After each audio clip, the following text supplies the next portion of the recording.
माणसांच्या मनामध्ये हं, अनेक डाउट्स असतो, हं. की गुंतवणूक नक्की कुठे केली पाहिजे? बरोबर, आम्हाला सांगितलं जातं, की जमिनीमध्ये गुंतवणूक करा, कारण जमिनीचे दर कधीच कमी होत नाही, ते वाढतच जातात. बरोबर. हं. सपोज मग माझ्याकडे एक ₹20,00,000 आहेत आणि मला इन्व्हेस्ट करायचे आहेत. बरं. मला सल्ला द्या, की योग्य ठिकाणी कुठे केली पाहिजे गुंतवणूक? आता हा बायस्ड डिसिजन नाहीये. कारण का लोकांना असं वाटू शकतं, की मी म्युच्युअल फंड डिस्ट्रिब्युटर आहे वगैरे म्हणून हे असं सल्ला देते. हं. आता साधं ना माझ्याच घराचं एक्झाम्पल देतीये तुला मी. घर घेताना मी 2009ला 55,00,000ला माझं 3 बीएचके घर ठाण्यात घेतलेलं ओके, आणि त्याची आज प्राईस कुठेतरी 1.45 सीआरवर आहे.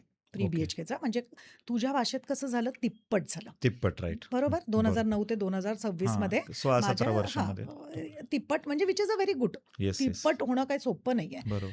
पण जेव्हा मी एक्सेलवर हे मांडून बघितलं ना, हं. ह्याचे फक्त 6.5% मला सुटलं. म्हणजे मी लोन पण नाही बघितला. लोन आणि stamp duty, registration, property tax, maintenance हे काढलं असतं, हं. तर कुठेतरी तो 5-5.5% म्हणजे एफ-डीनी पण माझे घराची प्राईस ब वाढली नाही गेली. मग त्याच्यामुळे आम्ही सांगतो, समजा हा कॉर्पस आपण समजा 1,00,00,000 बनवला हं, म्युच्युअल फंडातनं, हं, एस-आय-पी माध्यमातनं हं, आणि उद्या तुला समजा महिन्याला 60,000 ते 65,000 त्याच्यातनं काढून घ्यायचेत. तर हं. तुला महिन्याला तू ते पैसे काढत काढत जाऊ शकतोस आणि पुढे जाऊन ते 1,00,00,000 पण तुझे वाढणार आहेत.